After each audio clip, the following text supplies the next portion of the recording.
Owl shade पर। मैं हूं आपका दोस्त और इन डरावनी रातों का साथी मिस्टर शेड। कहते हैं जब आप नर्क से भाग रहे होते हैं तो सबसे बड़ी गलती ये होती है कि आप रोशनी पर भरोसा कर लेते हैं। लियम ने भी यही किया। उसे लगा कि वो सुरंगों के अंधेरे से निकलकर जमीन के ऊपर आ गया है तो शायद वो बच गया है, लेकिन उसे अंदाजा नहीं था कि जंगल का असली खेल तो अब शुरू हुआ है। आइए एक नज़र डालते हैं कि लियम अब तक किन मुसीबतों से लड़कर यहाँ तक पहुँचा है। कहानी की शुरुआत उस मनहूस केबिन से हुई थी जहाँ लियम उन आवाज़ बदलने वाले राक्षसों मिमिक्स के साथ कैद हो गया था। बचने के लिए वो नीचे बेसमेंट में उतरा, लेकिन वहाँ उसे मौत का एक और भयानक रूप मिला। वो अंधा और विशालकाय राक्षस दी एल्डर। वहाँ से जैसे तैसे निकलकर लियम ने खुद को ज़मीन के नीचे बनी उन प्राचीन सुरंगों में पाया। हड्डियों के ढेर और गंदे पानी के बीच उसने जाना कि ये जंगल दरअसल एक बहुत बड़े खिलाड़ी का घर है जिसे वो राक्षस पिता फादर कहते हैं। लियम ने डायनामाइट के धमाके से उस पिता की नींद हराम की और एक पुरानी लिफ्ट के जरिए मौत को चकमा देकर ज़मीन के ऊपर वापस आया। थका हारा, कीचड़ और खून में लथपथ लियम को सामने एक चर्च दिखा, एक उम्मीद की किरण। उसे लगा वहाँ पनाह मिलेगी, लेकिन जैसे ही उसने उस चर्च का दरवाज़ा खोला उसकी सारी उम्मीदें राख हो गईं। वो चर्च कोई भगवान का घर नहीं बल्कि उन शैतानों का भोजन कक्ष था, और वहाँ मौजूद वो बूढ़ा पुजारी उनका रखवाला निकला। अब लियम चारों तरफ से घिर चुका है। छत से 3 भूखे राक्षस उस पर झपटने को तैयार हैं। रिवॉल्वर में सिर्फ 2 गोलियां बची हैं और सामने खड़ा वो पागल पुजारी हंस रहा है। क्या लियम की कहानी आज इसी चर्च में ख़त्म हो जाएगी या वो आग का दरिया पार करके निकलेगा? चलिए देखते हैं। समय धीमा हो गया। जब मौत आपके सिर के ठीक ऊपर से गिर रही हो तो दुनिया की हर आवाज़ बंद हो जाती है। सिर्फ आपकी अपनी धड़कन सुनाई देती है। धक धक। छत के बीम से उन तीनों राक्षसों ने छलांग लगा दी थी। वे हवा में थे, उनके हाथ पैर फैले हुए थे, उनके जबड़े खुले हुए थे। वे गुरुत्वाकर्षण के नियमों का पालन नहीं कर रहे थे। वे बस नफरत और भूख के गोले बनकर मेरे ऊपर गिर रहे थे। मेरा हाथ मेरी रिवॉल्वर पर कसा हुआ था। मेरे दिमाग में एक बिजली सी कौंधी। 3 राक्षस, 2 गोलियां। गणित साफ था, मैं जीत नहीं सकता था। अगर मैंने किसी एक के सिर में गोली मार भी दी तो बाकी 2 मुझे उसी पल चीर देंगे। और वो पागल पुजारी, वो तो बस तमाशा देखने के लिए खड़ा था। नहीं, मुझे उन्हें मारना नहीं था, मुझे उन्हें रोकना था। मेरी नज़र वेदी पर गई। वहाँ दर्जनों मोमबत्तियाँ जल रही थीं और उनके बीच एक बड़ा कांच का जार रखा था। उसमें गहरा पीला तरल भरा था, तेल, पुराने ज़माने का लैंप ऑयल। वे हवा में आधे रास्ते तक आ चुके थे। मैंने अपनी रिवॉल्वर का मुंह ऊपर से हटाकर सीधा उस कांच के जार की तरफ कर दिया।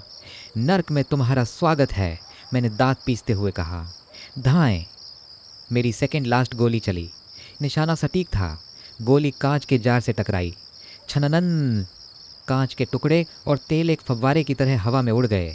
तेल सीधा जलती हुई मोमबत्तियों पर गिरा। परिणाम तात्कालिक और भयावह था। हू। एक छोटा सा विस्फोट हुआ। आग की एक विशाल लपट ने उस वेदी को अपनी चपेट में ले लिया। सूखी पुरानी लकड़ी जो शायद 100 सालों से वहां खड़ी थी, बारूद की तरह जल उठी। वो 3 फेरल्स जो ठीक वेदी के पास लैंड करने वाले थे, आग के उस गुबार के बीचों बीच गिरे। स्क्री। उनकी चीखें ऐसी थीं जैसे कांच को लोहे पर घिसा जा रहा हो। आग ने उनकी सूखी पीली त्वचा को तुरंत पकड़ लिया। वे जलते हुए पेंडुलम की तरह इधर उधर भागने लगे। वे रोशनी से आकर्षित होते थे, लेकिन आग उनका अंत थी। पूरा चर्च नारंगी रोशनी से भर गया। लपटें पर्दों को, टूटे हुए बेंचों को और सूखी लकड़ी की दीवारों को चाट रही थीं। तापमान 1 सेकंड के अंदर जमा देने वाली ठंड से झुलसा देने वाली गर्मी में बदल गया। मैं गर्मी की लहर से पीछे की तरफ गिर पड़ा। वो पागल पुजारी जो अब तक हंस रहा था अब चीख रहा था, नहीं नहीं। वो अपनी जलती हुई वेदी की तरफ दौड़ा। मेरा मंदिर, पिता का घर। उसने अपनी बाहें फैलाकर आग को रोकने की कोशिश की, जैसे वो किसी बच्चे को डांट रहा हो, लेकिन आग किसी की नहीं सुनती। एक जलता हुआ फेरल जो दर्द से पागल हो चुका था, अंधा होकर दौड़ता हुआ सीधा उस पुजारी से टकरा गया। दोनों फर्श पर गिर पड़े, पुजारी और उसका बच्चा।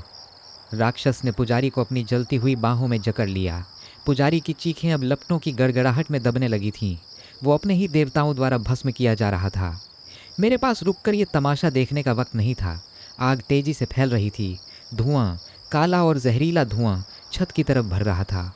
मैं मुख्य दरवाजे की तरफ भागा, लेकिन एक जलता हुआ बीम छत से टूटकर ठीक दरवाजे के सामने गिर पड़ा। धड़ाम! रास्ता बंद हो गया। लानत है! मैं खांसते हुए पीछे हटा। मेरे पीछे आग का दायरा छोटा होता जा रहा था। वेदी अब पूरी तरह एक आग का गोला बन चुकी थी। मुझे बाहर निकलना था अभी। मेरी नज़र दीवार पर लगी एक खिड़की पर पड़ी। उस पर लकड़ी के बोर्ड्स कील से ठुके हुए थे। कांच पहले ही टूट चुका था। मैं उसकी तरफ दौड़ा। मैंने अपनी रिवॉल्वर को, जिसमें अब सिर्फ एक गोली बची थी, जेब में डाला। मैंने पास पड़ी एक भारी लोहे की कैंडल स्टिक उठाई। हटो! मैंने पूरी ताकत से उस बोर्ड पर दे मारा। करक! लकड़ी टूटी लेकिन हटी नहीं। पीछे से गर्मी असहनीय हो गई थी। मेरी जैकेट सुलगने लगी थी। मैंने दोबारा मारा और फिर तीसरी बार, पूरी जान लगाकर। करक! क्रैश! बोर्ड्स बाहर की तरफ टूट कर गिर गए। ताज़ी ठंडी रात की हवा का एक झोंका अंदर आया। मैं बिना सोचे समझे उस खिड़की से बाहर कूद गया। मैं गीली घास और कीचड़ में मुंह के बल गिरा। मेरे फेफड़ों ने लालचियों की तरह ऑक्सीजन खींची। मैं लुढ़कते हुए चर्च से दूर हुआ। जब मैं सुरक्षित दूरी पर पहुंचा तो मैं पलटा। वो नज़ारा, वो खौफनाक भी था और सुंदर भी। वो पूरा चर्च अब एक विशाल मशाल की तरह जल रहा था। आग की लपटें टूटी हुई छत से बाहर निकलकर रात के आसमान को छू रही थीं। जंगल का अंधेरा उस रोशनी से डरकर पीछे हट गया था। अंदर से अब चीखें नहीं आ रही थीं, सिर्फ लकड़ी के चटकने और गिरने की आवाज़ें थीं। पुजारी और वो 3 राक्षस, सब राख बन रहे थे। मैं कीचड़ में लेटा हुआ उस आग को देख रहा था। मेरे शरीर का हर इंच दुख रहा था। मेरे बाल सिंज हो गए थे। ख़त्म! मैंने बुदबुदाया। ये ख़त्म हो गया। लेकिन तभी जंगल ने जवाब दिया। चर्च की आग एक बीकन थी, एक सिग्नल। दूर जंगल से और उसके जवाब में दूसरी दिशा से और फिर तीसरी दिशा से। आओ! दर्जनों चीखें गूंज उठीं। वे आ रहे थे, वे सब आ रहे थे, आग को देखने या आग लगाने वाले को मारने। मैंने एक बहुत बड़ी गलती कर दी थी। मैंने छिपने की जगह को जला दिया था और अब पूरा जंगल जानता था कि मैं कहाँ हूँ। मुझे भागना था, लेकिन कहाँ? तभी आग की रोशनी में मैंने कुछ चमकते हुए देखा। चर्च के पीछे एक शेड के पास, जो अभी आग की चपेट में नहीं आया था। क्रोम की चमक। एक बाइक या कोई पुरानी गाड़ी। अगर वो चालू हालत में हुई तो शायद मेरे पास एक मौका था। मैं लड़खड़ाते हुए खड़ा हुआ और उस चमक की तरफ भागा। मेरे पीछे चर्च का ढांचा एक ज़ोरदार धमाके के साथ ढह गया। चर्च अब मेरे पीछे एक विशाल अलाव की तरह धधक रहा था। आग की लपटें इतनी ऊंची थीं कि वे आसपास के पेड़ों की टहनियों को भी अपनी चपेट में ले रही थीं। सूखी पत्तियां चटक रही थीं और हवा में उड़ती राख बर्फबारी की तरह लग रही थी। बस फ़र्क ये था कि ये बर्फ़ काली और गर्म थी। मैं उस चमकती हुई चीज़ की तरफ भागा जो शेड के पास खड़ी थी। मेरे फेफड़े धुएं और दौड़ने की वजह से जल रहे थे। मेरे पैर कीचड़ में धंस रहे थे, लेकिन मुझे रुकने का हक नहीं था। जंगल की वो चीखें आओ अब और करीब आ गई थीं। वे आग देखने आ रहे थे और उन्हें आग लगाने वाला मिल गया था। शेड की टूटी हुई छत के नीचे वो खड़ी थी, एक पुरानी धूल से ढकी हुई जीप रैंगलर। इसका रंग कभी लाल रहा होगा, लेकिन अब ये जंग और कीचड़ के रंग में रंगी हुई थी। इसका कोई छत नहीं था, सिर्फ एक रोल केज था। विंडशील्ड में दरारें थीं। प्लीज़ बस चालू हो जाना, मैंने प्रार्थना की। मैं ड्राइवर साइड की तरफ लपका। दरवाज़ा नहीं था। मैं सीधा अंदर कूद गया। सीट का फोम फटा हुआ था और स्प्रिंग्स बाहर निकले हुए थे, लेकिन मुझे मखमली गद्दों की ज़रूरत नहीं थी। मुझे एक इंजन की ज़रूरत थी। मैंने स्टीयरिंग व्हील के नीचे हाथ मारा। खाली। इग्निशन में चाबी नहीं थी। लानत है! मैंने डैशबोर्ड पर मुक्का मारा। चाबी कहाँ है? उस पागल पुजारी ने चाबी कहाँ रखी होगी? क्या वो चाबी पुजारी की जेब में थी, जो अब उस आग के ढेर में जल रहा था? नहीं, वो पुजारी अंधा था। वो गाड़ी नहीं चलाता होगा। ये गाड़ी शायद बहुत पहले से यहाँ खड़ी थी। शायद किसी शिकार की गाड़ी थी। मैंने पागलों की तरह डैशबोर्ड के ग्लव बॉक्स को खोला। अंदर सिर्फ पुराने कागज़ और एक जंग लगा हुआ पेचकस था। तभी मेरे कानों ने एक आवाज़ पकड़ी, खिर्च खिर्च। ये आवाज़ जीप के ठीक पीछे से आ रही थी, शेड के अंधेरे कोने से। मैं धीरे से पलटा, मेरा हाथ अपनी जेब में रखी रिवॉल्वर पर गया।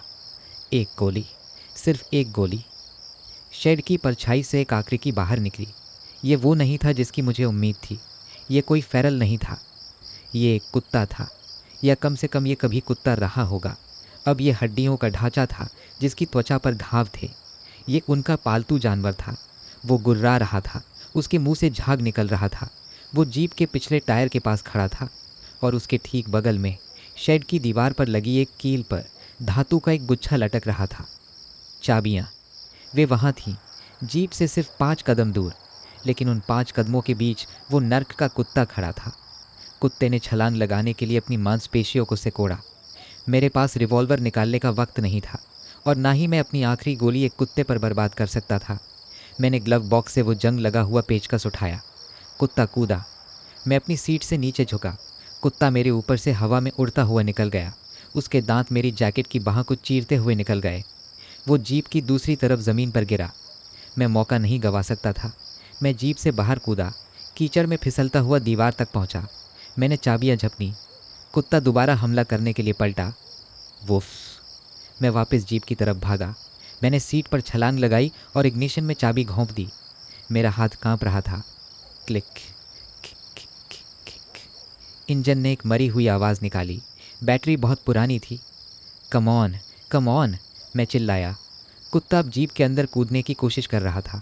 उसके पंजे धातु पर खुरच रहे थे। Kick kick kick kick kick. जंगल के किनारे से आग की रोशनी में मैंने पहले फेरल को बाहर आते देखा।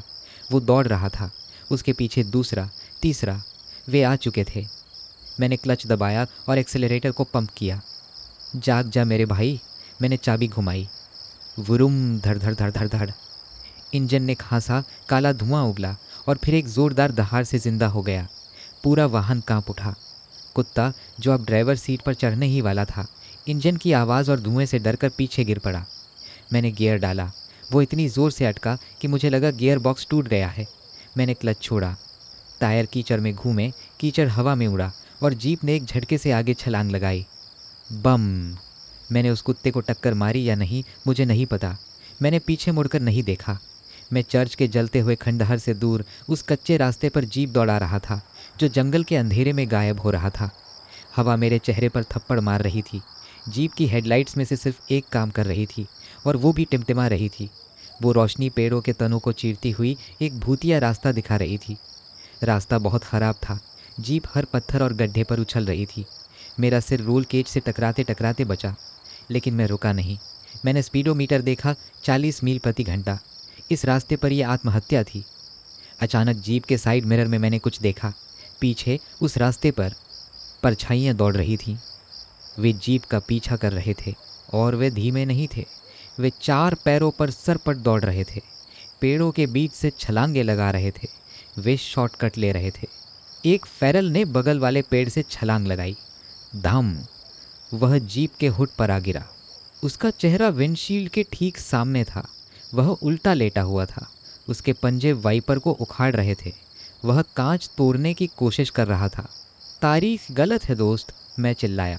मैंने स्टीयरिंग व्हील को पूरी ताकत से बाईं ओर घुमाया और फिर दाईं ओर। जीप फिसली। फेरल की पकड़ छूट गई। वह जीप से उड़कर अंधेरे में कहीं जा गिरा। मैंने एक्सेलरेटर को फर्श तक दबा दिया। इंजन चीख रहा था। रास्ता अब ढलान पर था। मैं नीचे जा रहा था और तेज़ी से। सामने एक मोड़ आया। मैंने ब्रेक दबाया। ब्रेक पैडल फर्श से जा लगा। कोई प्रतिरोध नहीं, कोई घर्षण नहीं। ब्रेक फेल थे।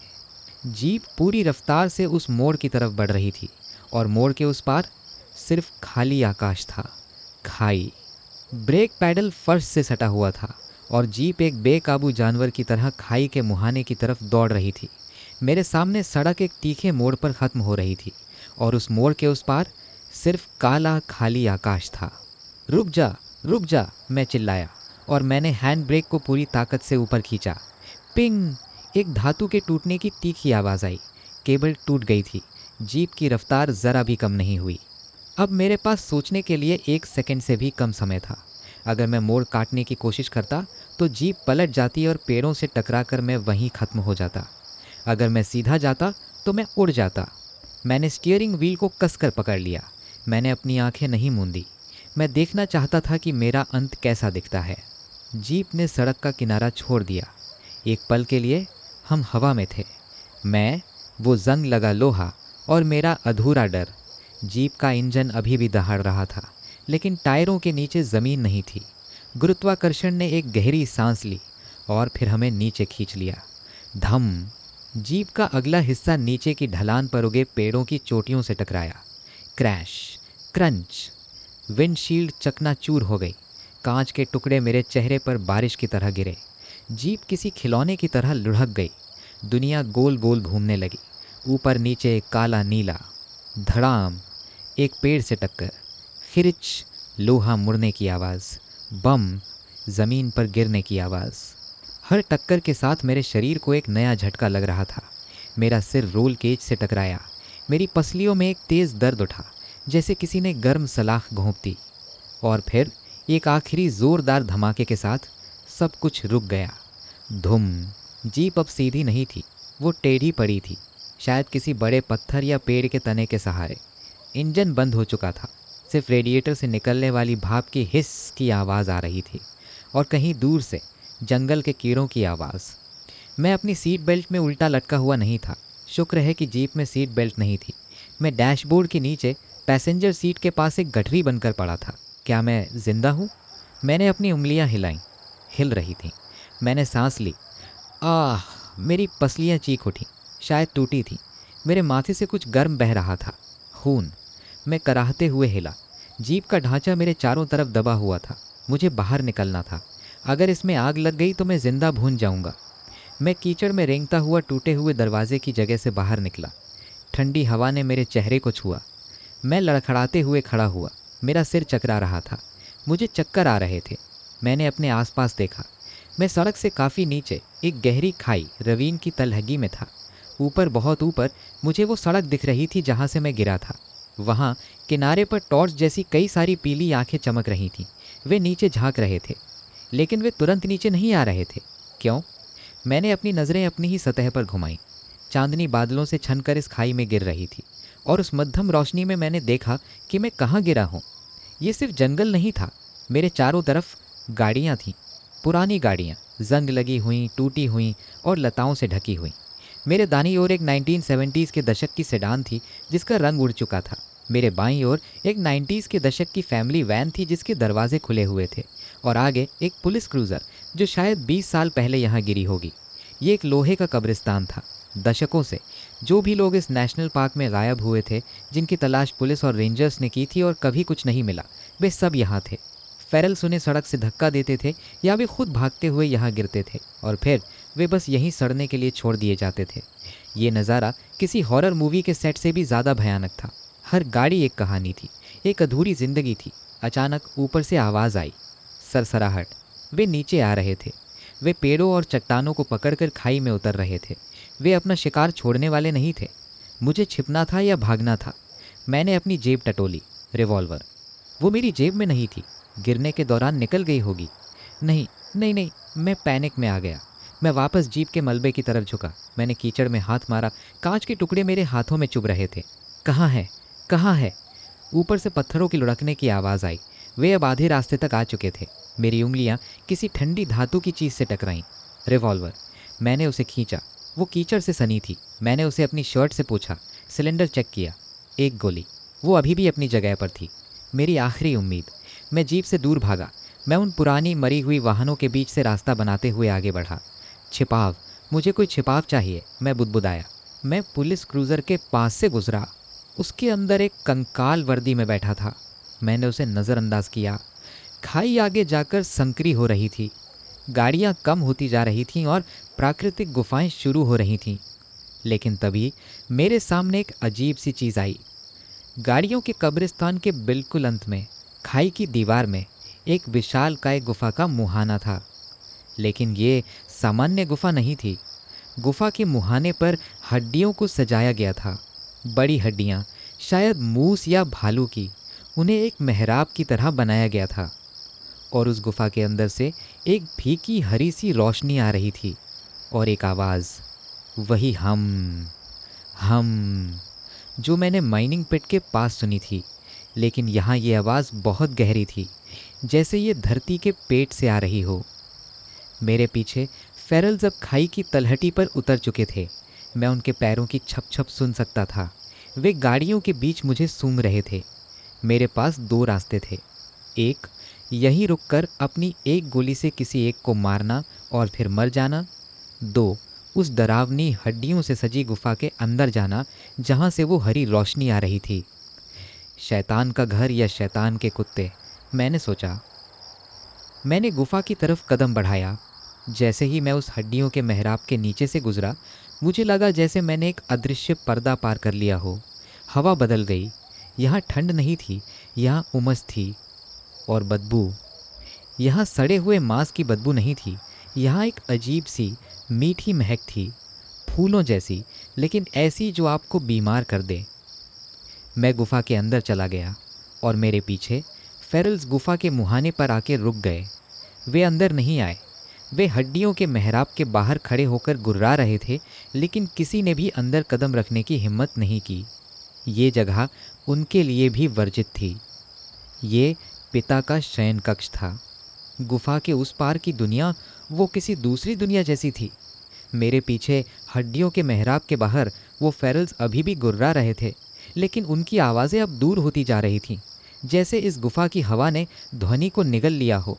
मैं आगे बढ़ा। मेरे जूते अब पत्थर पर नहीं, बल्कि किसी नरम स्पंजी सतह पर पड़ रहे थे, जैसे मैं गीली काई या मांस पर चल रहा हूँ।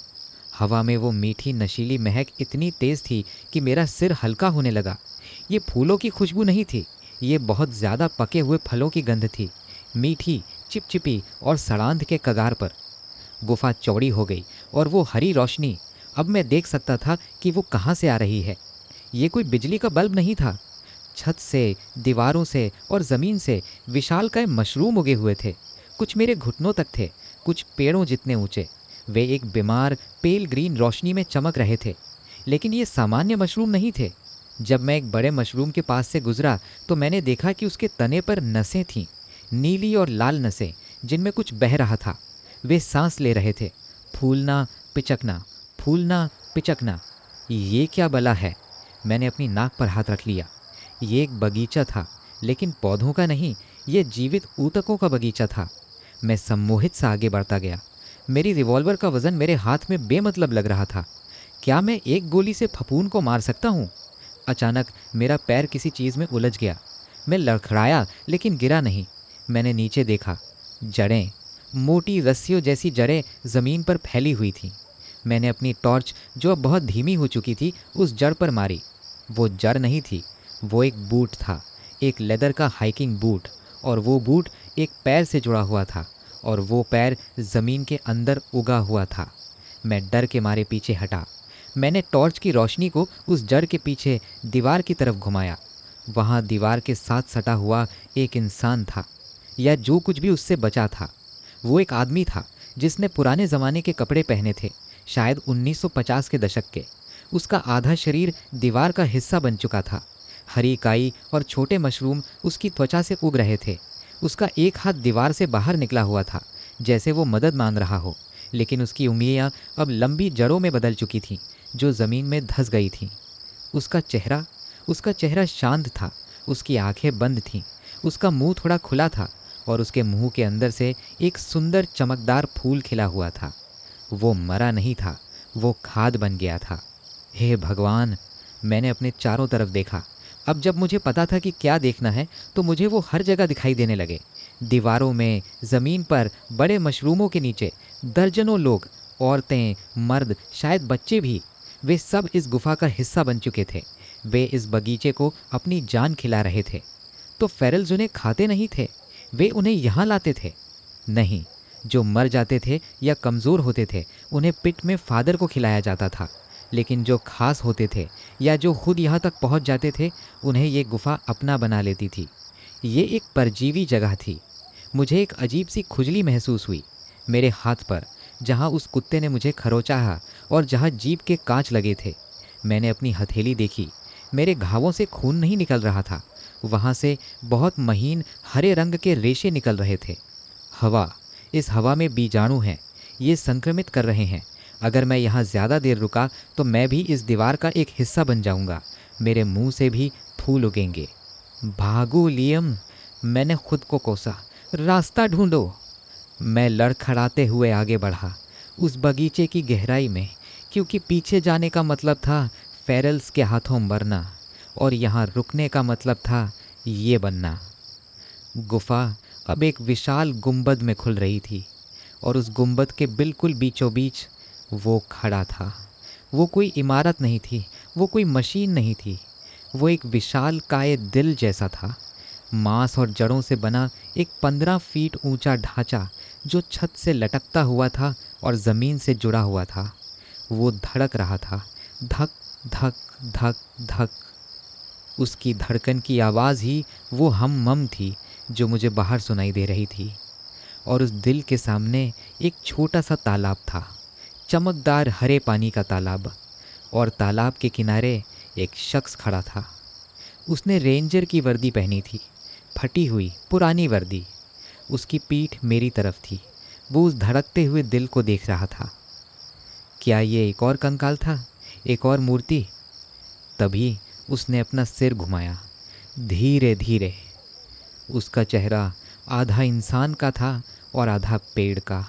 उसकी एक आंख इंसानी थी, नीली और उदास। दूसरी तरफ का चेहरा लकड़ी की छाल जैसा सख्त हो चुका था, और उसकी उस आंख की जगह से हरी रोशनी निकल रही थी। उसने मुझे देखा। उसकी इंसानी आंख में पहचान थी। तुम देर से आए बेटे, उसकी आवाज़ आई। ये आवाज़, मैंने ये आवाज़ पहले सुनी थी। रेंजर स्टेशन पर नहीं, ये आवाज़ रेंजर वैंस की डायरी में लिखे शब्दों जैसी थी, थकी हुई, चेतावनी देने वाली।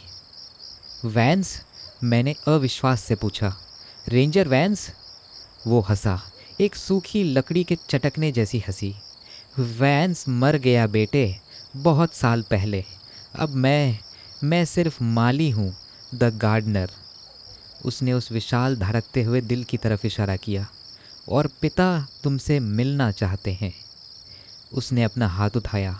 उसके हाथ की जड़ें ज़मीन से बाहर निकलकर मेरी तरफ रेंगने लगी, सांपों की तरह। मेरे पैरों के चारों तरफ वो जड़ें सांपों की तरह लिपट रही थीं। वे तेज़ नहीं थीं, वे आक्रामक नहीं थीं, वे स्नेही थीं। जैसे कोई बच्चा अपनी माँ का पल्लू पकड़ता है, वैसे ही ये ज़मीन मुझे थामने की कोशिश कर रही थी। हिलो मत। रेंजर वैंस, या वो चीज़ जो अब वैंस की खाल पहने हुए थी, ने कहा। उसकी आवाज़ में वो सूखी खड़खड़ाहट थी, जैसे पतझड़ के पत्ते कुचले जा रहे हों। दर्द सिर्फ तब तक होता है जब तक तुम लड़ते हो। समर्पण कर दो और शांति मिलेगी। मैंने अपने पैर को छुड़ाने के लिए झटका दिया। हाँ, वो जड़ें सिर्फ लिपट नहीं रही थी, उनके अंदर से छोटे छोटे कांटे निकलकर मेरे जीन्स को भेद रहे थे और मेरी त्वचा में घुस रहे थे। मुझे एक अजीब सी ठंडी सिहरन महसूस हुई जो मेरे पैरों से ऊपर की तरफ चढ़ रही थी। ये जहर नहीं था, ये जुड़ाव था। अचानक मेरे दिमाग में आवाज़ें गूंजने लगी, फुसफुसाहटें। ठंड लग रही है, भूख लगी है, सोना है। ये मेरी आवाज़ें नहीं थीं, ये उन दर्जनों लोगों की आवाज़ें थीं जो दीवारों में दफन थे। मैं उन्हें सुन सकता था। वे मरे नहीं थे, वे एक सामूहिक चेतना के जाल में फंसे हुए थे। अनंत काल तक न जी रहे थे, न मर रहे थे। मेरे दिमाग से निकलो, मैं चिल्लाया और अपनी रिवॉल्वर उस माली यानी वैंस की तरफ तान दी। वैंस हंसा नहीं, उसकी इंसानी आंख में एक गहरी उदासी तैर गई। तुम इसे रोक नहीं सकते लियम, बीजाणु तुम्हारे खून में है। तुम अब जंगल का हिस्सा हो, पिता ने तुम्हें चुना है। उसने अपने पीछे उस विशालकाय धड़कते हुए मांस के लोथड़े की तरफ इशारा किया। धक धक। उस दिल की धड़कन के साथ गुफा की हरी रोशनी कम और ज़्यादा हो रही थी। ये क्या है, मैंने पूछा। मेरी दृष्टि धुंधली हो रही थी। वो मीठी महक मुझे नशे में डाल रही थी। शुरुआत, वैंस ने श्रद्धा भाव से कहा। सदियों पहले ये आसमान से गिरा था, एक बीज, सितारों से आया एक तोहफा। इसने बंजर ज़मीन को जीवन दिया। इसने हमें बेहतर बनाया। बेहतर? मैंने दीवारों से लटके उन आधे इंसान आधे पौधों की तरफ इशारा किया। तुम इसे बेहतर कहते हो? और वो जानवर बाहर, वो फेरल्स? वैंस का लकड़ी वाला चेहरा सख्त हो गया। वो असफल थे। उनके शरीर उपहार को संभाल नहीं पाए। वे पागल हो गए। वे सिर्फ भूख जानते हैं, इसीलिए उन्हें बाहर रखा जाता है। वे सिर्फ रक्षक हैं, लेकिन हम। उसने अपने छाती पर हाथ रखा जहाँ से हरी काई उग रही थी। हम पिता का पोषण करते हैं और पिता हमें अमरता देते हैं। वो मेरी तरफ बढ़ा। उसके कदम भारी थे, लकड़ी के तनों की तरह। आओ लियम, दीवार में तुम्हारे लिए जगह खाली है, सारा के पास। वो तुमसे मिलना चाहती है। सारा? वो स्टूडेंट जिसकी आईडी मुझे मिली थी? मैंने दीवार की तरफ देखा। एक कोने में एक लड़की का चेहरा दीवार से उभरा हुआ था। उसकी आंखें बंद थी, लेकिन जैसे ही मेरा नाम लिया गया उसकी पलकें फड़फड़ाने लगी। मेरा खून जम गया। कभी नहीं, मैंने कहा। तुम्हारे पास विकल्प नहीं है। वैंस ने अपना हाथ उठाया। ज़मीन से और जड़ें निकली और मेरी कमर तक आ गईं। उन्होंने मेरे हाथ को जकड़ लिया, मेरी रिवॉल्वर वाला हाथ। मैं ट्रिगर नहीं दबा पा रहा था। मेरी उंगलियां सुन्न हो रही थी। लकड़ी जैसा सख्तपन मेरे शरीर में फैल रहा था। पिता भूखे हैं और तुम ताज़ी खाद हो। वो बिल्कुल मेरे पास आ गया। उसकी सांस में सड़ती हुई वनस्पति की गंध थी। वो मुझे उस दिल की तरफ ले जाने के लिए हाथ बढ़ा रहा था। मुझे कुछ करना था। मेरा शरीर हार मान रहा था, लेकिन मेरा दिमाग अभी भी मेरा था। एक गोली, मैंने सोचा, सिर्फ एक गोली। अगर मैं वैंस को गोली मारता हूँ तो क्या होगा? वो आधा पेड़ बन चुका है। गोली शायद उसके अंदर धंस कर रह जाएगी और जड़ें मुझे नहीं छोड़ेंगी। मुझे उसे चोट नहीं पहुंचानी थी, मुझे उसे डराना था। मुझे उस चीज़ को निशाना बनाना था जिससे वो अपनी जान से भी ज़्यादा प्यार करता है। मैंने निशाना वैंस के माथे से हटा दिया और सीधा उस विशाल धड़कते हुए दिल, द हार्ट पर लगा दिया। रुक जाओ, मैं चिल्लाया। वैंस, जो मुझे पकड़ने ही वाला था, एकदम से जम गया। उसकी इंसानी आंख फैल गई। पहली बार मैंने उसके चेहरे पर डर देखा, असली डर। नहीं, उसने फुसफुसाया, तुम ऐसा नहीं करोगे। ये क्या है वैंस? मैंने रिवॉल्वर का हैमर पीछे खींच लिया। क्लिक। ये कोई पत्थर नहीं है, ये मांस है। अगर मैं इसमें गोली मारूं तो क्या ये मरेगा? वैंस ने अपने हाथ नीचे कर लिए। उसके पीछे की जड़ें जो मुझे जकड़ रही थी ढीली पड़ गईं। वो घबराया हुआ था। वो बहुत नाजुक है। वैंस की आवाज़ काँप रही थी। अगर तुमने उसे मारा तो ये पूरा गुंबद, ये पूरा पहाड़, सब कुछ मर जाएगा। हम सब मर जाएंगे। मैं तो वैसे भी मर रहा हूँ, मैंने अपने हरे होते हुए हाथ को देखते हुए कहा। तो मैं अकेले क्यों जाऊँ? मैं अब नियंत्रण में था। इसे रोको, मैंने आदेश दिया। जड़ों को हटाओ, मुझे जाने दो। वेंस ने दांत पीसे। अगर उसके दांत होते तो। तुम बाहर नहीं जा सकते। बाहर फेरल्स हैं, वे तुम्हें फाड़ देंगे। वो मेरी समस्या है, मैंने कहा। रास्ता बताओ, बाहर जाने का रास्ता। वेंस ने उस दिल को देखा, फिर मुझे। उसे पता था कि मैं ब्लफ नहीं कर रहा। एक मरता हुआ आदमी कुछ भी कर सकता है। वहाँ, उसने गुफा के पीछे एक अंधेरे झरने की तरफ इशारा किया। पानी के पीछे एक पुरानी लिफ्ट है, वो सतह तक जाती है, रेंजर स्टेशन के पीछे निकलती है। मैंने बंदूक नीचे नहीं की। तुम मेरे आगे चलोगे, मैंने कहा। अगर कोई जड़ मेरे रास्ते में आई तो मैं तुम्हारे पिता का दिल उड़ा दूंगा। वैंस ने घूर कर मुझे देखा। उसकी हरी चमकदार आंख में नफरत थी, लेकिन वो मुड़ा। जैसे ही उसने कदम बढ़ाया, जड़ें मेरे पैरों से हट गईं। मैं आज़ाद था, लेकिन लड़खड़ा रहा था। मेरा शरीर भारी लग रहा था। हम उस झरने की तरफ बढ़े, लेकिन मुझे पता था कि यह इतना आसान नहीं होगा। वेंस एक माली था, और कोई भी माली अपने बगीचे से किसी कीड़े को जिंदा बाहर नहीं जाने देता। वो कुछ योजना बना रहा था। मैं उसकी पीठ की अकड़न से ये बता सकता था। उस धड़कते हुए दिल और वेंस के बीच में मैं अपनी रिवॉल्वर ताने खड़ा था, लेकिन मेरा हाथ पत्थर का होता जा रहा था। मेरे शरीर के अंदर वो बीजाणु किसी मकड़ी के जाले की तरह फैल रहे थे। मेरी नसें हरी पड़ रही थीं। चलो, मैंने गुर्राया। अगर तुमने कोई चाल चलने की कोशिश की तो मैं तुम्हारे इस भगवान को मांस के कीमे में बदल दूंगा। वेंस मुड़ा और उस अंधेरे कोने की तरफ चलने लगा जहाँ से झरने के गिरने की आवाज़ आ रही थी। हम उस मांस के बगीचे के किनारे किनारे चल रहे थे। दीवारों में फंसे वो आधे अधूरे इंसान अब मेरी तरफ देख रहे थे। उनकी बंद आँखों से, उनके फूलों वाले मुंह से एक ही फुसफुसाहट आ रही थी। रुक जाओ, हमारे साथ रहो, बाहर दर्द है। मैंने अपना सिर झटका। चुप रहो। हम झरने के पास पहुँचे। ये सामान्य पानी नहीं था, ये एक गाढ़ा चमकदार गहरा हरा तरल था जो चट्टान से नीचे गिर रहा था। इसकी आवाज़ कल नहीं, इसकी आवाज़ थप थप थी, जैसे कीचड़ गिर रहा हो, और उसमें से एक अजीब सी सिसकने जैसी आवाज़ आ रही थी। झरने के ठीक पीछे धुंधला सा मुझे लोहे की एक जाली दिखाई दी। लिफ्ट। वो रही, वेंस ने कहा। वो झरने के किनारे खड़ा हो गया, लेकिन उसे चालू करने के लिए बिजली चाहिए, और बिजली, उसने अपनी एक लकड़ी जैसी उंगली उस हरे पानी की तरफ इशारा किया, इससे आती है। तो इसे चालू करो, मैंने आदेश दिया। वेंस धीरे से मेरी तरफ मुड़ा। उसकी इंसानी आंख में एक क्रूर चमक थी। तुम्हें लगता है तुम यहाँ से जा सकते हो, उसने कहा। तुम बदल चुके हो लियम। अगर तुम बाहर गए तो तुम संक्रमण फैला दोगे। तुम अपने साथ पिता का हिस्सा लेकर जा रहे हो। मैं तुम्हें दुनिया को ख़त्म करने नहीं दे सकता।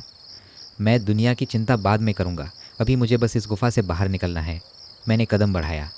तभी वेंस ने एक सीटी बजाई, एक तीखी बेसुरी सीटी। झरने का पानी हिला। वो हरा तरल गुरुत्वाकर्षण के नियम को तोड़ते हुए हवा में उठ गया, एक विशालकाय चाबुक की तरह। इससे पहले कि मैं ट्रिगर दबा पाता, उस गाढ़े पानी की एक लहर ने मुझे हिट किया। धप। वो पानी नहीं था, वो एसिड जैसा चिपचिपा गोंद था। उसने मुझे ज़मीन पर पटक दिया। मेरी रिवॉल्वर मेरे हाथ से छिटक कर दूर जा गिरी। नहीं, मैं चिल्लाया। मैं उठने की कोशिश कर रहा था, लेकिन वो गाढ़ा गोंद मुझे ज़मीन से चिपका रहा था। ये भारी और जलन पैदा कर रहा था। वेंस मेरे ऊपर खड़ा हो गया। अब वो रेंजर जैसा नहीं लग रहा था। उसकी त्वचा फट रही थी और उसके अंदर से नुकीली टहनियाँ बाहर निकल रही थीं। वो अपना असली रूप दिखा रहा था। तुम गोली चलाना चाहते थे, वेंस ने कहा। उसकी आवाज़ अब पूरी तरह से लकड़ी की रगड़ जैसी थी। मेरे शरीर में खून नहीं है लियम, गोली मुझे नहीं मार सकती, लेकिन ये। उसने अपना हाथ उठाया। उसकी उंगलियां लंबी जड़ों में बदल गईं और मेरे गले की तरफ बढ़ीं। मैं तुम्हें खाद बनाऊंगा, सबसे अच्छी खाद। उसने मेरा गला पकड़ लिया। उसकी पकड़ लोहे जैसी सख्त थी। मेरा दम घुटने लगा। मेरी आंखों के सामने अंधेरा छाने लगा। मैं हाथ पैर मार रहा था, लेकिन वो गाढ़ा गोंद मुझे हिलने नहीं दे रहा था। मेरी नज़रें पागलों की तरह रिवॉल्वर को ढूंढ रही थीं। वो मुझसे 5 फीट दूर पड़ी थी, कीचड़ में। मैं उस तक नहीं पहुंच सकता था। वेंस का अंगूठा मेरी सांस की नली को दबा रहा था। वो मुस्कुरा रहा था। सो जाओ लियम, पिता की गोद में सो जाओ। मेरे पास 1 सेकंड था। मेरा हाथ रिवॉल्वर तक नहीं पहुंच सकता था, लेकिन मेरा हाथ मेरी जेब में पहुंच सकता था। मेरी जेब में वो लाइटर था, वही लाइटर जिससे मैंने चर्च को जलाया था। वेंस लकड़ी का बना हुआ था, और उस गाढ़े गोंद से जिससे मैं भीगा हुआ था, उसमें तेल जैसी गंध आ रही थी। क्या ये ज्वलनशील था? ये एक जुआ था। मैंने अपनी जेब में हाथ डाला। वेंस का ध्यान मेरे गले पर था। वो मेरे हाथ को नहीं देख रहा था। मैंने लाइटर को अपनी मुट्ठी में भींचा। नर्क में जाओ माली, मैं घुटते हुए गले से कहा। वेंस ने भौहें से कोड़ी। क्या? मैंने लाइटर को अपनी ही जैकेट पर, जो उस गाढ़े गोंद से सनी हुई थी, रगड़ कर जला गया। फ्लिक, एक चिंगारी, और परिणाम विस्फोट जैसा था। वुम्फ। वो हरा तरल बेहद ज्वलनशील था। आग ने तुरंत मेरी जैकेट को पकड़ लिया, और क्योंकि वेंस मुझे पकड़े हुए था, आग सीधा उसकी लकड़ी जैसी सूखी बाहों पर भी चढ़ गई। आ आ वेंस चिल्लाया। उसने मुझे छोड़ दिया और पीछे की तरफ लड़खड़ाया। उसका हाथ जलती हुई मशाल बन गया था। मैं भी जल रहा था। मेरी जैकेट आग की लपटों में थी। पानी, मेरा दिमाग चिल्लाया। मैं ज़मीन पर लुढ़कता हुआ उस कीचड़ में लोटपोट होकर आग बुझाने की कोशिश कर रहा था। मैंने अपनी जलती हुई जैकेट उतार कर फेंक दी। मेरी बाह और छाती झुलस गई थी, लेकिन मैं जिंदा था। वेंस की हालत ख़राब थी। आग उसके शरीर पर लगे सूखे फफूंद और लकड़ी को तेज़ी से खा रही थी। वो पागलों की तरह इधर उधर भाग रहा था, अपनी ही आग बुझाने की कोशिश कर रहा था, लेकिन आग उसे और उस बगीचे को पसंद आ रही थी। पास के मशरूम भी सुलगने लगे थे। ये मेरा मौका था। मैं रेंगता हुआ अपनी रिवॉल्वर की तरफ गया। मैंने उसे उठा लिया। वेंस अब घुटनों के बल बैठा हुआ था। उसका आधा शरीर जल रहा था। वो उस दिल की तरफ देख रहा था। पिता, मदद, मदद, वो चिल्ला रहा था। तभी गुफा की छत से एक भयानक आवाज़ आई। आग की गर्मी से ऊपर लटके हुए कुछ बड़े पत्थर चटकने लगे थे, और वो तेज़ी से धड़कने लगा था। धक धक धक। मैंने रिवॉल्वर तान दी। वेंस पर नहीं, उस झरने के पीछे, उस लिफ्ट के कंट्रोल पैनल पर जो मुझे जाली के पीछे दिख रहा था। अगर वेंस ने सच कहा था कि ये पानी, स्लाइम ही बिजली का स्रोत है, तो शायद। मैं लिफ्ट की तरफ लपका। वेंस ने मुझे देखा। वो जल रहा था, लेकिन उसने एक आखिरी कोशिश की। नहीं, वो मेरी तरफ कूदा। मैंने मुड़कर अपनी आखिरी गोली चला दी। धाएँ। गोली वेंस को नहीं लगी। गोली उस चट्टान पर लगी जो झरने के ठीक ऊपर थी। चट्टान टूट गई, और पत्थरों का एक बड़ा सा हिस्सा सीधे उस लिफ्ट के गेट के सामने गिरा, जिससे जाली टूट गई। रास्ता खुल गया था, लेकिन साथ ही उस धमाके ने गुफा को अस्थिर कर दिया था। मैं उस टूटी हुई जाली के अंदर झरने के पानी के नीचे से होता हुआ लिफ्ट में कूद गया। अंदर एक बड़ा सा लीवर था। मैंने उसे खींचा। बाहर वैन्स अब पूरी तरह आग का गोला बन चुका था। वो चिल्लाते हुए सीधा उस तालाब में कूद गया, उसी ज्वलनशील तालाब में। जैसे ही वो कूदा, तालाब ने आग पकड़ ली। अब पूरा गार्डन जल रहा था और वो आग उस दिल की तरफ बढ़ रही थी। लिफ्ट ने झटका खाया, घर, और वो ऊपर उठने लगी। नीचे मैंने देखा कि आग की लपटें उस विशालकाय धड़कते हुए दिल को चाट रही थी। और तभी वो दिल चीखा। कोई आवाज़ नहीं आई, बस एक मानसिक चीख, साइकिक स्क्रीम, जिसने मेरे दिमाग की नसों को हिला दिया। मेरी नाक से खून बहने लगा। मैं लिफ्ट के फर्श पर गिर पड़ा, जबकि लिफ्ट मुझे उस जलते हुए नर्क से दूर ऊपर की तरफ ले जा रही थी। लिफ्ट ऊपर की तरफ रेंग रही थी। घर, खटखट, घर। मैं लिफ्ट के गंदे गीले फर्श पर पड़ा था, अपनी नाक से बहते हुए खून को पोंछने की कोशिश कर रहा था। मेरे कानों में अभी भी वो मानसिक चीख, साइकिक स्क्रीम गूंज रही थी। वो कोई आवाज़ नहीं थी, वो एक मरते हुए भगवान का श्राप था जो मेरे दिमाग में गड़ गया था। नीचे पाताल में आग का तांडव चल रहा था। मैं लिफ्ट शाफ्ट के नीचे से आती हुई गर्म हवा और धुएं को महसूस कर सकता था। वो आग ऊपर आ रही थी। अगर लिफ्ट तेज़ नहीं चली तो मैं इस चिमनी में भुना हुआ मांस बन जाऊंगा। अचानक पूरी लिफ्ट ज़ोर से हिली। धड़ाम! शाफ्ट की दीवारों से पत्थर टूटकर लिफ्ट की छत पर गिर रहे थे। जल्दी और जल्दी! मैं लिफ्ट की दीवारों को पीटते हुए चिल्लाया। नीचे से एक गहरा गड़गड़ाहट भरा शोर आया। गर। ये किसी मशीन की आवाज़ नहीं थी, ये पहाड़ की आवाज़ थी। नीचे उस विशाल गुफा में पिता का शरीर जल रहा था और उसके साथ साथ वो ढांचा भी नष्ट हो रहा था जो इस पहाड़ को अंदर से थामे हुए था। ज़मीन ढह रही थी, इम्प्लोड हो रही थी।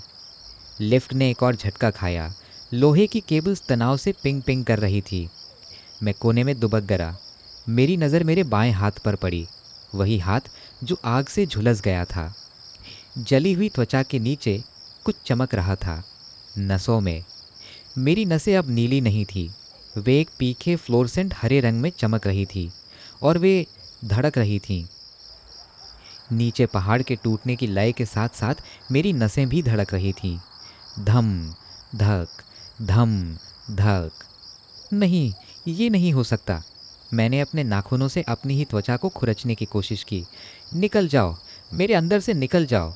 लेकिन वो संक्रमण अब त्वचा पर नहीं था, वो मेरे खून में था, वो मेरी हड्डियों में था। मैं उस जलते हुए बगीचे का एक बीज अपने साथ ऊपर ले जा रहा था। अचानक लिफ्ट एक तेज़ झटके के साथ रुक गई। कराक! मैं फर्श पर लुढ़क गया। क्या केबल टूट गई? नहीं, लिफ्ट रुकी नहीं थी, वो फंस गई थी। शायद शाफ्ट मुड़ गया था या कोई पत्थर बीच में आ गया था। मोटर अभी भी चल रही थी, वी, और केबल्स खिंच रही थी। अगर मोटर बंद नहीं हुई तो केबल टूट जाएगी और मैं सीधा नीचे उस आग में गिर जाऊंगा। मुझे बाहर निकलना था। मैंने ऊपर देखा। लिफ्ट की छत पर एक एग्जिट हैच था, लेकिन वो पत्थरों के मलबे से दबा हुआ था। सामने लिफ्ट का जालीदार दरवाज़ा था। उसके बाहर मिट्टी और चट्टानें थीं, लेकिन थोड़ा ऊपर मुझे एक दरार दिखाई दी। चांदनी, असली सफ़ेद ठंडी चांदनी। सतह मुश्किल से 5 फीट ऊपर थी। लिफ्ट मुहाने पर आकर अटक गई थी। मैंने अपने जूतों को जाली के बीच कसाया और दरवाजे को दोनों हाथों से खींचने लगा। आह आह, मैंने पूरी जान लगा दी। दरवाज़ा जाम था। लोहे ने चीखना शुरू किया। नीचे से गर्मी बढ़ती जा रही थी। धुआं अब लिफ्ट के फर्श के छेदों से अंदर आ रहा था। मेरा दम घुट रहा था। चर। दरवाज़ा थोड़ा सा खुला, बस इतना कि मैं अपना हाथ बाहर निकाल सकूं। मैंने फिर कोशिश की। इस बार मैंने अपने संक्रमित हाथ का इस्तेमाल किया और मुझे कुछ अजीब महसूस हुआ। उस हाथ में ताकत ज़्यादा थी, सामान्य से कहीं ज़्यादा, जैसे मेरी मांसपेशियों को उस हरे जहर ने सुपर चार्ज कर दिया हो। मैंने एक झटके में लोहे की जाली को मोड़ दिया। दरवाज़ा खुल गया। मैं बाहर रेंगता हुआ निकला। मैं मिट्टी पर गिरा, गीली ठंडी मिट्टी, पाइन के पेड़ों की महक। मैं बाहर था। मैं लुढ़कते हुए उस गड्ढे से दूर हो गया और ठीक उसी वक्त बूम! लिफ्ट शाफ्ट के अंदर से आग का एक गोला बाहर निकला, जैसे किसी तोप का मुंह खुला हो। आग की लपटें आसमान में 30 फीट ऊपर तक गईं। अगर मैं 1 सेकंड भी और अंदर होता तो मैं हांफते हुए पीठ के बल लेट गया। आसमान में तारे थे। ठंडी हवा मेरे जलते हुए चेहरे को सुकून दे रही थी, लेकिन ज़मीन अभी भी कांप रही थी। मैं खड़ा हुआ, मेरे पैर लड़खड़ा रहे थे। मैं एक छोटी पहाड़ी की चोटी पर था और मेरे नीचे जंगल फैला हुआ था, लेकिन वो जंगल बदल रहा था। मेरे सामने करीब 100 मीटर दूर ज़मीन धंस रही थी। विशालकाय पेड़ जो शायद 100 सालों से खड़े थे, वे ताश के पत्तों की तरह ज़मीन के अंदर समा रहे थे। एक बड़ा सिंक होल बन रहा था। वो गुफा नीचे ढह रही थी और ऊपर की दुनिया को अपने साथ ले जा रही थी। धूल का गुबार उठ रहा था। पक्षी चीखते हुए आसमान में उड़ रहे थे। ये तबाही का मंजर था। लेकिन मेरी नज़र धूल के उस गुबार के पार गई। वहाँ जंगल के किनारे पर एक इमारत खड़ी थी। वो सुरक्षित थी। रेंजर स्टेशन, वही जगह जहाँ से मैंने शुरुआत की थी। वहाँ लाइटें जल रही थीं, लेकिन वो पीली पुरानी लाइट्स नहीं थी जो मैंने पहले देखी थी। वे एक नीली रोशनी से चमक रही थीं। वे तेज़ सफ़ेद हैलोजन लाइट्स थीं, सर्च लाइट्स। वे जंगल को स्कैन कर रही थीं। और वहाँ गाड़ियाँ खड़ी थीं। रेंजर की जीप नहीं, काले रंग की हमवीज़ और ट्रक। और इमारत के चारों ओर लोग थे। उन्होंने रेंजर की वर्दी नहीं पहनी थी। उन्होंने हैज़लैट सूट्स और मिलिट्री गियर पहना हुआ था। उनके हाथों में असॉल्ट राइफल्स थीं। वे सिंक होल की तरफ देख रहे थे। वे आग की लपटों को देख रहे थे। वे हैरान नहीं थे, वे तैयार थे। वे जानते थे कि यहाँ क्या है। वे हमेशा से जानते थे। तभी एक सर्च लाइट की डीम घूमी। वो पेड़ों को चीरती हुई मेरी पहाड़ी की तरफ आई। रोशनी सीधे मेरे चेहरे पर पड़ी। मैं अंधा हो गया। एक लाउडस्पीकर की आवाज़ गूंजी जो यांत्रिक और सख्त थी। ध्यान दें, सब्जेक्ट 17 दिखाई दे गया है। दोहराते हैं, सब्जेक्ट सतह पर है। कोई गोलीबारी नहीं, हमें वह जिंदा चाहिए। सब्जेक्ट 17? क्या वे उस राक्षस की बात कर रहे थे? नहीं, रोशनी मुझ पर थी। मैं सब्जेक्ट 17 था। रेंजर वैन्स, वो डायरी, वो सब एक प्रयोग का हिस्सा थे, या वे बस सफाई करने आए थे? मेरे पास रिवॉल्वर खाली थी। मेरा शरीर संक्रमित था और मेरे सामने पूरी एक सेना खड़ी थी। पीछे जाने का रास्ता नहीं था। वहाँ सिंक होल था, आगे सेना थी। मैंने अपने हरे नसों वाले हाथ को देखा। वो अब और तेज़ चमक रहा था, जैसे वो उन लाइट्स को जवाब दे रहा हो। मुझे भागना था, लेकिन कहाँ? सर्च लाइट की वो तेज़ सफ़ेद रोशनी मेरी आंखों में सुइयों की तरह चुभ रही थी। लाउडस्पीकर की गूंज अभी भी हवा में तैर रही थी। सब्जेक्ट 17, हमें वो जिंदा चाहिए। मेरे पास सोचने का समय नहीं था। मेरे पैर मेरे दिमाग से तेज़ चले। मैं मुड़ा और विपरीत दिशा में घने जंगल के अंधेरे में छलांग लगा दी। मेरे पीछे गोलियों की तड़तड़ाहट नहीं हुई। वे मुझे मारना नहीं चाहते थे। मैंने सुना फुप फुप फुप, कंप्रेस्ड एयर की आवाज़, ट्रैंकुलाइजर डार्ट्स। एक डार्ट मेरे कान के पास से सन्न करता हुआ निकला और सामने पेड़ के तने में ज़्यादा सा। अगर वो मुझे लगता तो मैं यहीं बेहोश हो जाता और किसी लैब में आँख खोलता। मैं भागा, और मैं सिर्फ दौड़ नहीं रहा था, मैं ओढ़ रहा था। मेरे पैरों में वो थकान, वो पसलियों का दर्द, सब गायब हो गया था। मेरे अंदर का वो हरा जहर अब ईंधन बन गया था। मैं झाड़ियों को चीरता हुआ, गिरे हुए पेड़ों के ऊपर से कूदता हुआ एक अमानवीय रफ्तार से भाग रहा था। मेरे पीछे मैंने भारी बूट्स की आवाज़ सुनी। जाओ जाओ, उसे जंगल में घेरो। वे मेरा पीछा कर रहे थे, लेकिन वे मुझसे तेज़ नहीं थे। अचानक मेरे ऊपर एक नई आवाज़ आई। ज़्ज़ ज़्ज़, मक्खी के भिनभिनाने जैसी आवाज़, लेकिन बहुत तेज़। मैंने ऊपर देखा। पेड़ों के कैनपी के बीच से एक छोटा काला साया मेरे साथ साथ उड़ रहा था। उस पर एक लाल बत्ती जल रही थी। ड्रोन, थर्मल कैमरा वाला ड्रोन। मैं अंधेरे में छिप नहीं सकता था। मेरी नसें चमक रही थीं और मेरा शरीर गर्मी छोड़ रहा था। मैं उनके लिए एक चलते फिरते टारगेट जैसा था। लानत है, मैं एक घनी झाड़ी के नीचे फिसला और एक बड़े चट्टान की आड़ में दुबक गया। ड्रोन मेरे ऊपर मंडराने लगा। ज़्ज़ ज़्ज़। नीचे जंगल में मैंने सैनिकों को आते देखा। वे अकेले नहीं चल रहे थे, वे एक फॉर्मेशन में थे। उनके हेलमेट पर नाइट विजन गॉगल्स लगे थे, उनके हाथों में राइफल्स थीं। वे डरते हुए नहीं चल रहे थे जैसे मैं चला करता था, वे मशीन की तरह सटीक थे। और तब मुझे कुछ अजीब महसूस हुआ। मैं अंधेरे में दुबका था, लेकिन मुझे सब कुछ दिख रहा था। पहले जंगल काला था, लेकिन अब ये ग्रे और हरे रंग के शेड्स में दिख रहा था। मैं 50 मीटर दूर उस सैनिक के हाथ की घड़ी का डायल पढ़ सकता था। मैं पेड़ पर बैठे उल्लू को देख सकता था। मेरी दृष्टि बदल गई थी। मैं अब रात को वैसे ही देख रहा था जैसे वे देखते थे। और मेरे कान, मैं उस सैनिक की फुसफुसाहट सुन सकता था जो मुझसे 100 मीटर दूर था। सर, टारगेट रुका हुआ है, सेक्टर 4 में। हीट सिग्नेचर बहुत हाई है, ऐसा लग रहा है जैसे उसे बुखार हो। सावधानी से, रेडियो पर जवाब आया। वो अब सामान्य इंसान नहीं है, उसे उकसाओ मत। वे मुझे घेर रहे थे, एक जाल। मुझे अपनी रिवॉल्वर याद आई, खाली, बेकार। लेकिन मेरे हाथ अब सामान्य नहीं थे। मैंने अपनी मुट्ठी भींची। मेरी त्वचा सख्त हो गई थी, लगभग छाल जैसी। और मेरी ताकत, मैंने अनजाने में जिस चट्टान को पकड़ा था उसका एक कोना मेरे हाथ के दबाव से भुरभुरा कर टूट गया। मैं हथियार नहीं ढूंढ रहा था, मैं हथियार बन रहा था। तभी सैनिकों के घेरे के बाईं ओर से झाड़ियों में हलचल हुई। सैनिक सतर्क हो गए। उन्होंने अपनी बंदूकें उस दिशा में घुमा दी। संपर्क, कांटेक्ट, एक सैनिक चिल्लाया। झाड़ियों से एक साया निकला। ये मैं नहीं था, ये एक फेरल था। वो शायद उन कुछ गिने चुने राक्षसों में से था जो विस्फोट और आग से बच गए थे। उसका शरीर आधा जला हुआ था, उसका एक हाथ गायब था।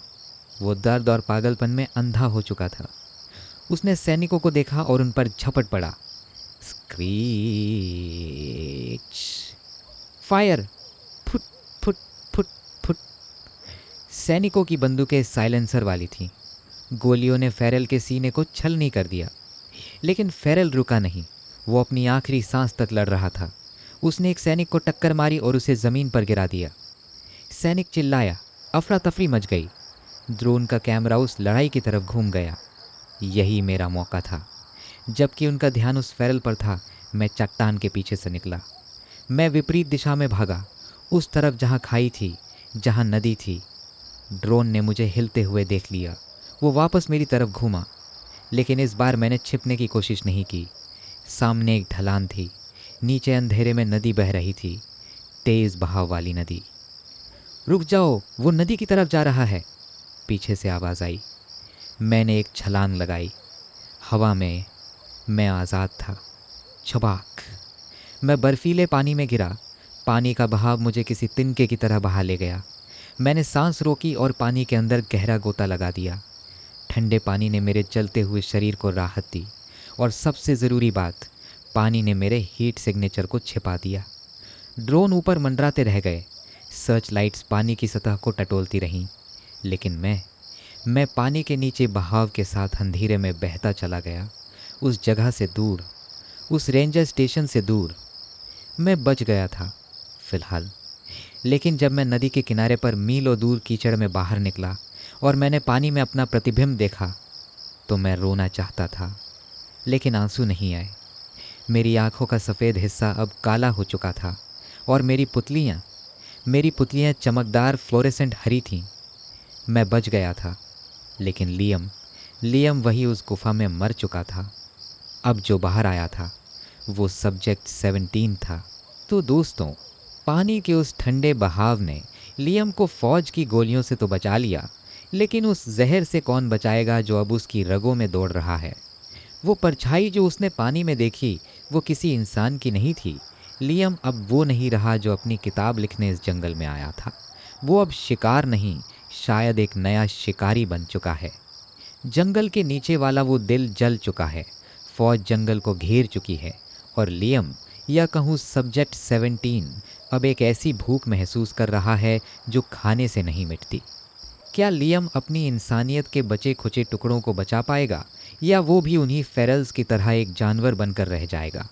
और फौज जिस सफाई की बात कर रही है, क्या उसका मतलब पूरे जंगल को राख करना है?